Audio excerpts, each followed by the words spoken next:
The 2024-2025 NBA season is rapidly approaching, making this the perfect time to throw out some predictions, take a few shots in the dark, and see if anything sticks. In this video, we're going to focus on a few of the spicier predictions and go over 5 hot takes I have for this upcoming season. Without any further ado, I'm sorry for the lack of posting, lots of life changes, but here we are. Let's get into the first hot take. Number 1. The Knicks will win 60 games this season.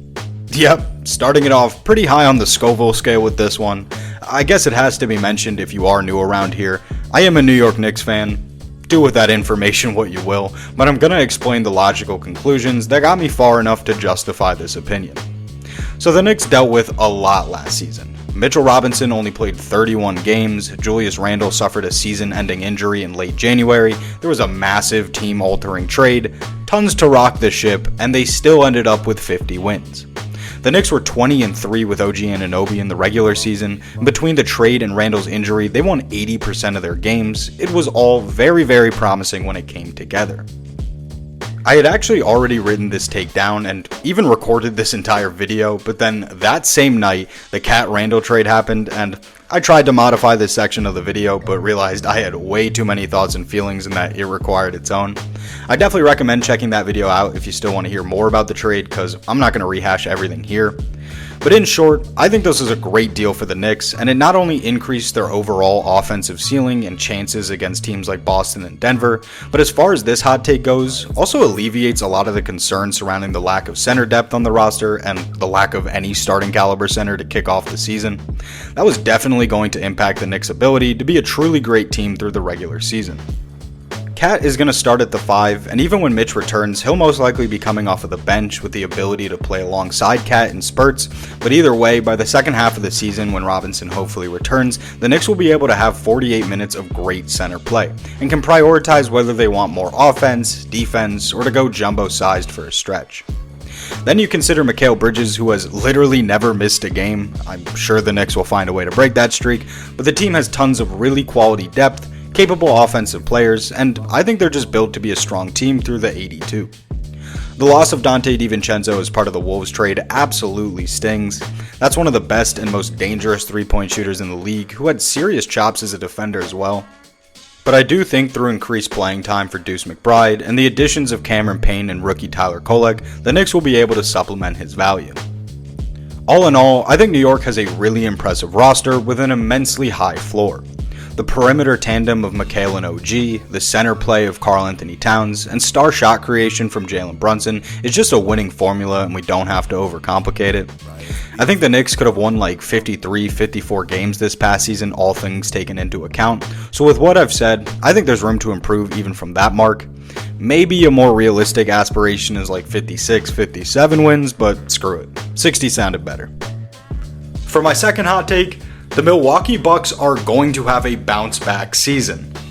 This may not be a super hot take for some of you, but I know a lot of people are out on the Bucks.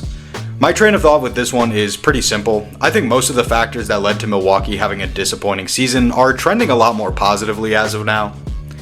I think we all assumed, and that includes me, that Damian Lillard would be a home run hit right out of the gate, but the reality is he got traded to the Bucks only a few weeks before the start of the season. There was very little time to figure out roles and get adjusted in a completely new system before they were just thrown into the gauntlet of an 82-game season.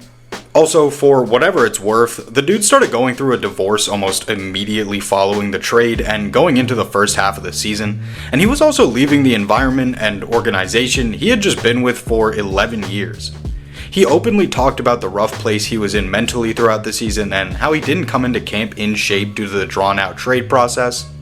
You can call all of these excuses if you like, but the fact of the matter is the mental state of athletes directly translates to how they perform, so I think we're going to get a Damian Lillard that's in a much better place to start this season. Also, a full season and off-season with the team is only going to help the chemistry improve and figure out more seamless ways for everyone to play off of each other. The Bucks also just straight up dumped their rookie head coach in the middle of the season, and for Doc Rivers of all people, so it's not like it was the most stable environment. I'm sure a full offseason helps even the Doc situation though, and personnel-wise, Giannis had the best offensive season of his career. I do think he should allow Dame to operate way more of the offense and let his usage rate drop a little, hone back in on being one of the best defenders in the world. And despite losing in the first round with no Giannis and Dame getting hurt, I thought it was a really nice showing for Chris Middleton. He averaged almost 25 points, 9 rebounds, and 5 assists on 58% true shooting. As long as he's healthy, the Bucks have as good a Chris Middleton as they could ask for. And the only player they lost that was really doing anything productive was Malik Beasley, but I think you can make up for his absence and then some with the additions of Taurean Prince and Gary Trent Jr.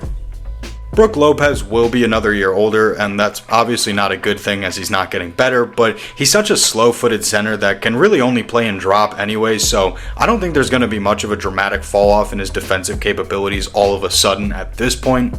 Plus, if Giannis cedes a bit of offensive responsibility over and gets back into his prime as a defender, I think that could definitely cover Brook's deficiencies on that end. They still won 49 games last season, so I could easily see them being in the mid-50s this season. The top of the East is just going to be so much better than it was, and I can't wait. My next hot take is that the Golden State Warriors will be a top 5 seed in the Western Conference this regular season. Again, depending on how you feel about the general state of this franchise and their future at large, it's going to affect whether or not you can get on board with this one. And let me make it clear, I definitely don't think the Warriors are back into any type of title contention conversations. I just think we're going to see a much more consistent product from them this season. The reason I feel pretty confident in the Warriors, at least as far as them being a fairly strong regular season team, is I think they made a handful of upgrades to their roster with really intuitive fits. Before I even go over any of those though, the biggest factor that will immediately translate to the Warriors winning more games is the fact that Draymond Green, presumably, will not get suspended twice in this upcoming season. Draymond missed a total of 27 games last year, so having your best defender, maybe even your second best overall player still, for more than 2/3 of the season is gonna help greatly, even if it's just in those close games that the Warriors ended up losing. Similar to how the Bucks still won 49 games despite all their turmoil, the Warriors went 46-36, but because of how much of a bloodbath the West is, they missed the playoffs altogether. But they won 60% of their games with Draymond last season, which would have been good for the 6th seed and avoiding the play-ins entirely. The difference between the 10th seeded Warriors and 4th seeded Clippers was a grand total of 5 wins, so it's not a stretch to say a few of those games going the other way would have instantly propelled them deep into that playoff conversation.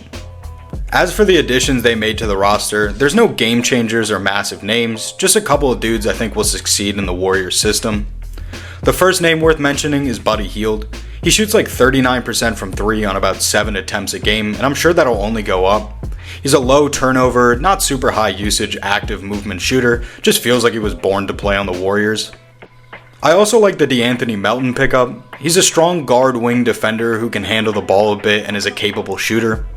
And then Kyle Anderson is a really interesting fit with Golden State. He's quite a good defensive forward, both on and off ball because of his instincts and defensive awareness, but he's also a pretty decent playmaker as far as guys who aren't really shooting threats go. He just really moves the ball well, and I think could operate as a dribble handoff hub along with Draymond and be part of a super dynamic and fluid offense. So again, it's nothing crazy with any of these additions, I just think they really raised the floor for a team that was still a top 10 offense and middle of the pack defense last season. The big headline of the Warriors offseason was definitely parting ways with Klay Thompson, and while none of these guys can really match that shooting or scoring volume he offered, his skill set is ultimately not that hard of a thing to supplement, and Klay had been pretty lackluster as a defender last season, so they are upgrading on that end. I think he'll look really good with the Mavs, not having to be a second option anymore, which he was just clearly not capable of being at this point. But for the Warriors, I do think their ceiling is pretty heavily capped, given that they still don't have another high-level offensive creator to pair next to Steph.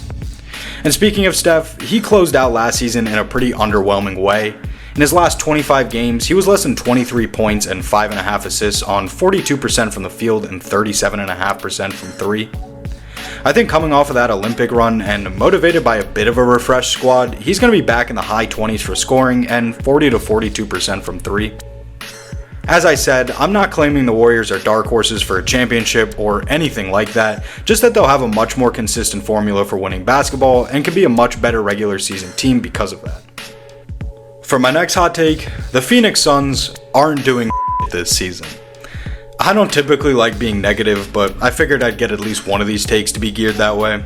Plus, the unfortunate reality is not all of these teams can be really good and win 50 plus games. There's only a finite amount of them to go around, so some teams are just going to have to take the L. The reason I think the Suns will be one of the odd men out is because I'm not at all sold on their overall team construction. I wasn't a fan of the Bradley Beal move, never mind the contract and all of the constraints tying yourself up in that brings, but there's just so much overlapping talent and redundant skill sets. I think Devin Booker, KD, and Beal can all functionally serve as off-ball players, but their best comes when they have the ball in their hands, and in case the Suns front office isn't aware, there's only one of those on the floor at a time.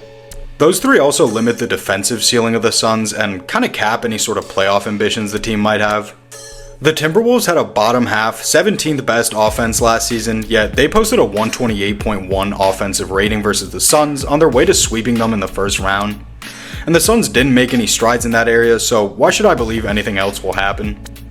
Mason Plumlee has replaced Drew Eubanks as the backup center, which I definitely think is an improvement, but no disrespect to Plumdog Millionaire, that's just not moving the needle on anything. A lot of hoopla has been made about the Tyus Jones signing, and while I do think it was a good move, especially given their strained cap space, I think how he'll improve the Suns' offense has been greatly overstated by a lot of people.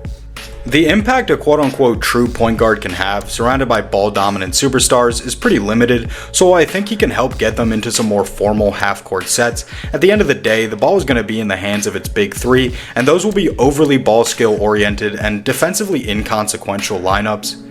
They might win a few more games during the regular season, they might not, but either way, they're a first-round exit. And for my last hot take, what's any season predictions video worth its salt without a good old MVP declaration? Nikola Jokic is going to win his 4th most valuable player award.